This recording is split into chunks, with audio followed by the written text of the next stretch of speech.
Assalamualaikum, halo semuanya, ketemu lagi di channel aku. Di video kali ini aku mau bahas soal Yakuza nih teman-teman. Mungkin udah ada yang pernah tahu soal Yakuza. Bagi yang belum tahu, Yakuza ini adalah nama dari sindikat terorganisir di Jepang ya teman-teman.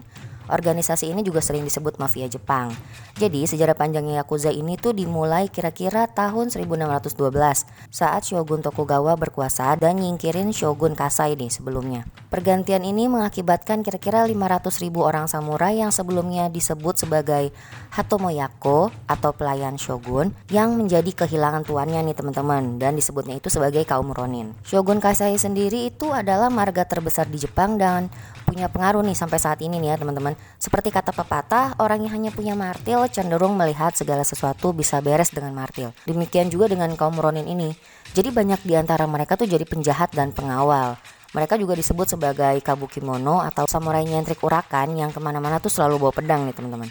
Mereka juga bicara satu sama lain tuh dalam bahasa slang dan pakai kode rahasia juga gitu. Lalu mereka ini punya kesetiaan tinggi di antara sesama Ronin sehingga kelompok ini tuh sulit buat dibasmi. Nah, untuk ngelindungin kota dari para kabukimono nih ya, yang samurai nyentrik itu, banyak kota-kota kecil di Jepang ngebentuk machiyoko atau satuan tugas desa yang biasa kita sebut satgas. Satgas ini juga terdiri dari pedagang, pegawai, dan orang biasa yang mau nyumbangin tenaganya untuk hadapin kaum kabukimono. Walaupun mereka kurang terlatih nih ya, dan jumlahnya juga cuma sedikit, tapi ternyata anggota machiyoko ini sanggup buat jaga daerah mereka dari serangan para kabukimono. Di kalangan rakyat Jepang abad ke-17, kaum machiyoko ini dianggap seperti pahlawan nih teman-teman. Lalu masalah jadi rumit karena setelah berhasil menggulingkan para Ronin, para anggota machiyoko ini malah ninggalin profesi awal mereka dan memilih jadi preman.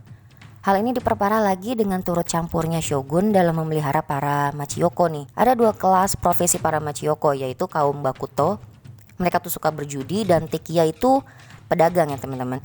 Namanya aja nih kaum pedagang ya. Tapi pada kenyataannya kaum tekiya ini tuh suka nipu dan memeras sesama pedagang. Tapi walaupun begitu, kaum ini punya sistem kekerabatan yang kuat. Ada hubungan kuat antara oyabung yang disebut dengan bos atau bapak, dan kobung, bawahan atau anak. Serta ada juga senpai kohai yang disebut dengan senior junior yang kemudian menjadi kental di organisasi Yakuza. Aku akan bahas mengenai kaum bakuto ya, yang disebut dengan penjudi. Mereka nih punya sejarah unik. Awalnya mereka nih disewa oleh Shogun untuk berjudi melawan para pegawai konstruksi dan irigasi.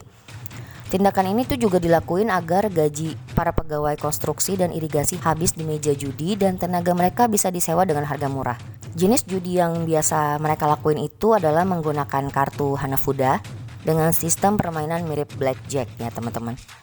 3 kartu dibagikan dan bila angka kartu dijumlahkan, maka angka terakhir menunjukkan siapa pemenangnya. Terus kalau yang punya kartu sial adalah kartu yang berjumlah 20, yang paling sering disumpahin sama orang karena berakhiran 0 ya. Salah satu konfigurasi kartu ini adalah kartu dengan nilai 893 yang dalam bahasa Jepang menjadi Yakuza, yang kemudian menjadi nama asal Yakuza nih teman-teman. Lalu dari kaum bakuto ini juga muncul tradisi menandai diri dengan tato di sekujur badan atau disebut juga dengan irezumi, dan yubitsume atau potong jari sebagai bentuk penyesalan ataupun sebagai hukuman. Awalnya nih hukuman ini tuh bersifat simbolik ya, karena ruas atau jari kelingking yang dipotong ngebuat pemilik tangan jadi lebih sulit buat megang pedang dengan mantap gitu ya. Hal ini juga jadi simbol ketaatan terhadap pimpinan dan ngebuat orang-orang tersebut jadi semakin membutuhkan perlindungan dari si pemimpin, karena seperti yang tadi kan dia udah gak mampu lagi buat megang pedang dengan baik. Waktu pun berlalu, kaum bakuto dan tekiya menjadi satu identitas sebagai Yakuza. Kaum yang asalnya bertugas melindungi masyarakat jadi ditakutin masyarakat nih teman-teman.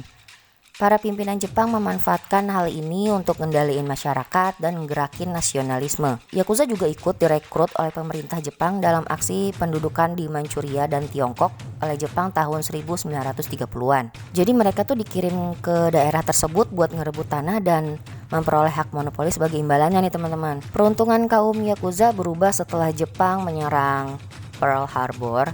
Militer mengambil alih kendali dari tangan Yakuza nih. Para anggota Yakuza akhirnya harus milih mau gabung dalam birokrasi pemerintah, jadi tentara, atau masuk penjara. Dapat dikatakan pamornya Yakuza nih jadi tenggelam gitu ya. Setelah Jepang nyerah, para anggota Yakuza kembali ke masyarakat. Muncul satu orang yang berhasil nyatuin seluruh organisasi Yakuza. Orang itu adalah Yoshio Kodami, seorang ex-militer dengan pangkat terakhir admiral muda yang dicapainya di usia 34 tahun. Yoshio Kodame berhasil nih nyatuin dua fraksi besar Yakuza, yaitu Yamaguchi Gumi yang dipimpin Kazuo Taoka dan Tosei Kai yang dipimpin Hisayuki Machi. Yakuza pun bertambah besar keanggotaannya di periode 1958 sampai 1963. Dan Yakuza diperkirakan memiliki anggota 184.000 orang atau lebih banyak daripada anggota tentara angkatan darat Jepang saat itu nih teman-teman. Yoshio Kodame dinobatkan sebagai godfather-nya Yakuza nih ya. Di masa keemasan Yakuza di tahun 60-an, anggota Yakuza bisa mencapai 200.000 orang dan bisnisnya masih berkutat di bisnis tradisional mereka kayak perjudian dan peredaran barang-barang gelap gitu ya.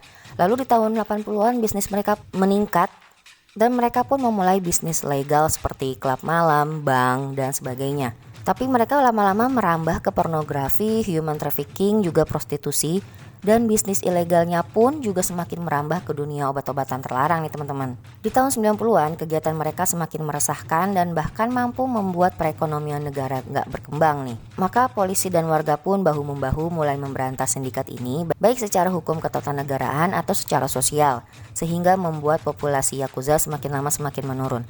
Tapi meski begitu nih ya teman-teman, di era saat ini keberadaan Yakuza tetap ngebahayain walaupun mereka berada di balik tabir. Oke teman-teman, sekian dulu video dari aku. Kalau kalian suka dengan video ini, jangan lupa like, subscribe, serta share video ini ke teman-teman kalian ya. Sampai jumpa di video berikutnya. Assalamualaikum, bye-bye.